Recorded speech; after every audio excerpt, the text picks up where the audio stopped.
We've all been through craziness. And I mean, as much as I learned from 2020, I'm ready for 2020 to straight go to hell and bring on 2021.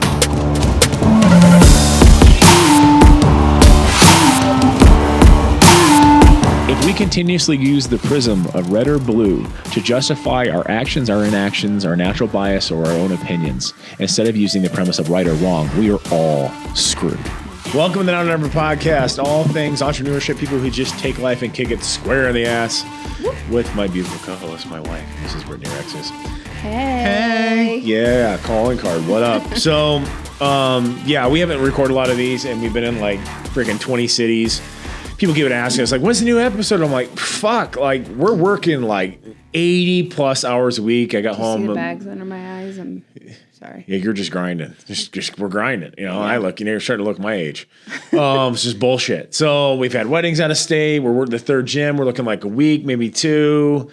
Just grinding until midnight, damn near half the week on top of the stores. We have the Olympia next week, just lots of crazy shit. So, all good and positive and fun. A few other announcements quick while I've got you all here because, well, I can. So I am guest speaking in a special event here in Omaha on October 14th. It is Thursday at 7 p.m.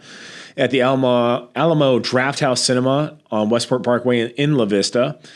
Starts at 7 p.m., goes to, I believe, 8:15, 8:30. And basically it's called The Unseen. It's a showing of a movie about the documentary about the impact of COVID lockdown policies on American small business owners.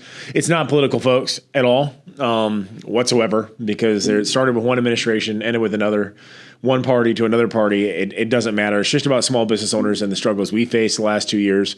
After that is a guest speaker, Q&A panel. So myself, Cooper Shue, Tyler Capel, Dr. Ben Tapper, myself, where you get a chance to do Q&A. And I reiterate it one more time, this is not political.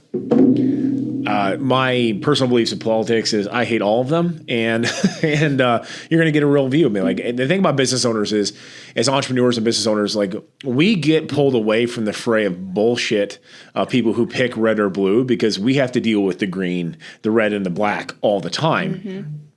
When it comes to profit and loss statements, it comes to, making money, not making money, paying employees, dealing with the taxes, all this stuff. So you find that the longer you're a business owner, the less and less you're inclined to follow any party in politics whatsoever, because you understand that there's a difference between the rhetoric and bullshit, the difference between theory and applicability. Where politicians theorize, business owners have to deal with the application, what actually is feasible and what's not hopes and dreams, but what pays the bills and puts food on the table. So, and obviously a lot of you guys know I'm fairly opinionated on this. Most of you guys know that I do not pick a political side either.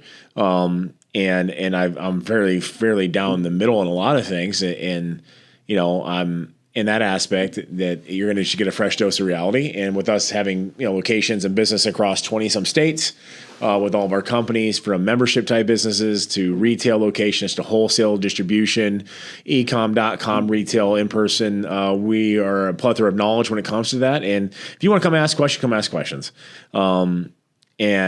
If you want to come bust my chops, come bust my chops. I really don't give a shit. So anyways, a few weeks ago, we had a kind of a Q&A thing I put up on Instagram, which I thought I was going to record that week.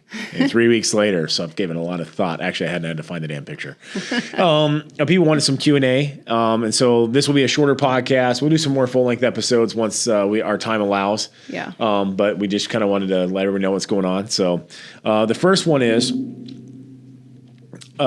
struggles you faced early on starting up your businesses. Money.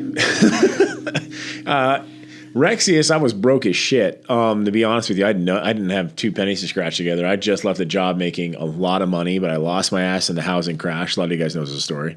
So much so that I was so broke and miserable, I figured I might as well be broke and happy. And it was just the right push that came out of the 09, 08, Great Recession.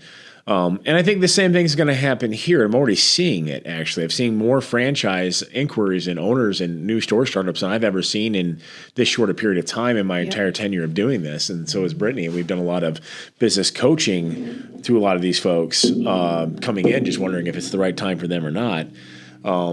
And that was the biggest thing was I couldn't get loans. It was really hard to get family to invest or co-sign loans. In fact, they all told me no. Just a different kind of mentality. And if you don't come from an entrepreneurship, small business family, your folks aren't going to understand. Yeah. And Mark Eldridge and I spoke about this a while back, and he's like, yeah, he goes, it's a lot of times we're talking to franchisees, people who want loans, and they're like, hey, you need your parents to co-sign.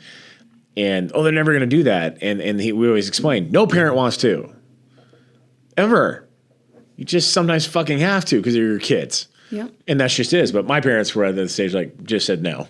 So I had to go out and get investors to start and give up a large chunk of my company, which now 11 years later, I bought back and I own 87% of it. But for the longest time, I gave up a lot of ownership to see my dream through to fruition.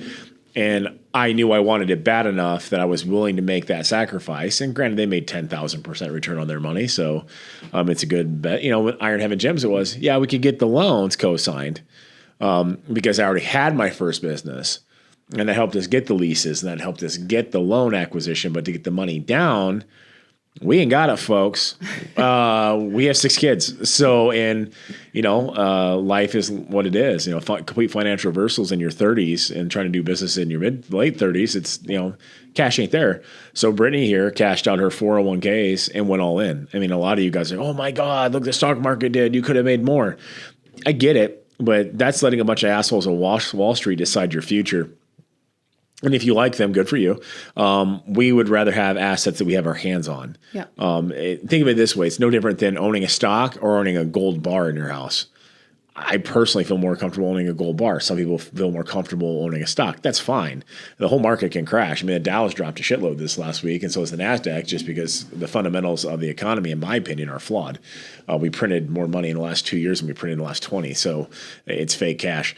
Anyways, that's a whole nother topic. I digress. But we did the second gym. She cashed out her other retirement account. So we have no retirement accounts. What you have, when you go to Iron Heaven Gym, that is the retirement account. When you go into Rex Nutrition, that is it. That is it. But we've always said, if you're not willing to bet on yourself, who the fuck else is going to? So, yeah. I mean, literally put your money where your mouth is. And it's, you're willing to give up that car you have. Are you willing to, live a little bit cheaper? Are you willing to, scratch 2 pennies together trying to make it work? Yep. And we laugh, like we're 40 years old. And by most measures, considered pretty damn successful. And we just bought our first brand new set of washer and dryer, which is the kind of purchase that nobody ever wants to fucking make. You only make that purchase when their ones blow up. And ours weren't blowing up, but we knew that they were, for a family of 8, on their last leg. And so we donated them to a needy family and went and bought our first brand new set. So we fucking arrived. Look at us, And for us, so that's the biggest thing. It's just the financing portion. And it's not going to be comfortable. And here's the thing that might piss some of you off. I don't want it comfortable. I don't want it comfortable because I don't need 9,000 competitors who don't have the same morals and value structure in my industry fucking it up, who basically make it hard for me to get customers back into the business, whether that be gyms, like the other gym company in town, we'll call them Nemesis, with their $350 termination fees, their sign your firstborn's life with blood on the dotted line bullshit, versus us that do business right, that don't have contracts, they don't require you to come in and bend over just to fucking cancel your contracts, or the cheese dick complete nutrition style. I'm wearing a polo. Everybody's got the same, bro shirt, bro angle, bro handshake, bro high five, bro backflip crap where you spend $400 for a weight loss system. And then I can't get somebody back into a real nutrition store for the next decade. So, simple fact is I don't want it easy. 2, we're living in the golden age of economics for entrepreneurs. It's become a hashtag worthy thing to throw on your Instagram profile, and 95% of y'all are fake, to be 100%. Like if you have a side business right now since 2012 into now, prior to COVID, right? Let's say the last 8-9 years, and you aren't making money, or at least making a good living or being successful in whatever that business is, you have no business in business, and get out now, because as we're finding out now with the shipping delay times, the inflationary rate, the world supply and demand chain issues, you don't have the backbone to make it work. To be honest with you, not like in a egotistical way, just being like, if you can't make it work now, if you don't have that kind of drive in your spine to figure out how to make it work now in the golden age of entrepreneurship, then you're not. And I think a lot of that comes down to being honest with yourself. You need to self-identify. Some people are a great number 2, a great number 4, a great number 10 in a company,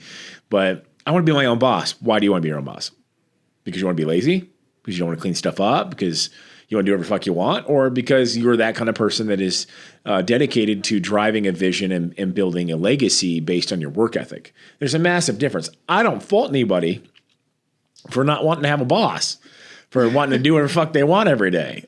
I'm just saying that if some of you have been able to skate by on the fact that the economy has been insane and we printed a shitload of money, that's going to end very, very quickly here. So you need to self-identify. Gary Vee, I think her and I were talking about this, and he did a symposium, and I was listening to it, and he goes, how many of you would have liked to have been the 27th employee at Facebook who identified themselves as a number 27 in a company? Was like, well, no, like, why not? That dude's a multi-millionaire because they got stock options and win the company, and he's worth probably $100 million. Now, 27 doesn't sound so bad, does it? And I think that's the thing, is having self-identification and being, self-aware and self-evaluating. So anyways, that's a long answer to a question, but it's one, identifying if this is really your thing. Do you have the passion? Here's the thing. If you have that gut-wrenching feeling in your stomach that you're scared shitless, good. Everybody should have that. If you don't have that, you're a fool, or you're shopping with mommy and daddy's money. But the biggest thing is just get financing and just having to make it work. Nice thing is for us, like with Rexius, it's such a low-cost startup. You can start a Rexius for less than what it costs for a new truck. No shit. Trust me, I've been shopping for new trucks.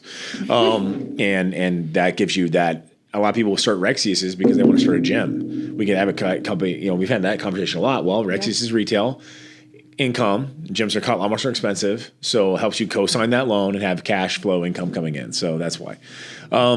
What motivates you to push through tough times in your business? The fact that I am not a good number 2, number 4, number 10. I honestly, legacy motivates me more than anything. My kids, my wife, my grandkids that I have someday, my great grandkids. What do they say about me 4 generations from now? That's what motivates me. That and knowing that we have multiple families that rely on us to kind of push through and make a way through the hard times because their families rely on a paycheck from us. And that is another part of it that helps push through. Yeah, absolutely. The motivation comes from our faith and our family more than anything. And I think especially after 40, you have a tendency to get to a space in your life where you stop to give a shit so much what other people think and more about, what do my kids think of me? What does my creator think of me? And that's what pushes me through. I believe the challenges that are placed in front of me are tests of gratitude for where I've been able to get, and it sharpens me for what comes next. So there are opportunities. Yes. Aside from a plan and passion, what does it take? What does one need to start their own business? Balls. Literally, like, it's not going to go well. Everything will go wrong. Your plan will not work. How can you adjust on the fly? And if you're saying, I'm 3 months in, I have no money, I've got a kid to feed, I guess I go get a job. Well, then you're not built for this. Yeah. Plan on working 80 hours a week, family or not. It's not fair. Nobody said it was. We work all the time. Now, I still do my damnedest to get to everything I possibly can of my kids. It takes a division of labor here. Yeah.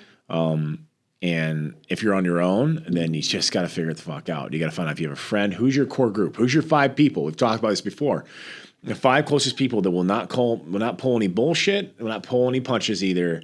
And will they help you in this process of managing your family and your finances to get you to this goal? If you have a support group, that's what it's going to take more than anything. Yeah. So, not to go too long, but anyways, thanks for watching, guys. Like, if you have these kind of questions come in, some of the other things we're going to be doing is business consulting, which we do all the time. But, bring in your business plan. This is going to be a new thing for the podcast, actually. And where you bring your business in. Maybe it's existing, and you want to come in and ask questions. You want us to critique where you're at, help you get to the next level. Maybe it's a new business. Come in, and I'll be honest with you. Like, I have people come in here that want to start at a gym. Talk them out of it. Yeah. Because we knew it wasn't right. They would have got their ass kicked. They like the envision of a gym, not the actual time that's dedicated and required to do it. Yeah. People realize we didn't pay out a dime for my hair. It hadn't for over 3 years. We just actually were like, we were line of credit, and so was Nick and Danny, and I think we was like $60,000, $70,000, $80,000 in the old Rexius Langer line of credit funds, just to keep, because we also had other sources of income that allowed us to do things to piss off our competitors. So anyways, well, thank you for watching the Hour Number Podcast. Again, email in your questions, DM in your questions, and if you guys are wanting consulting on your businesses, want to pop on on an episode, then shoot us a message. We'd love to have you. Thanks, guys. Talk fast. You always talk fast. You can't tell a thoroughbred not to run, boo. I'm a thoroughbred. I'm in my prime. So I come to the bedroom. Yeah. Yes.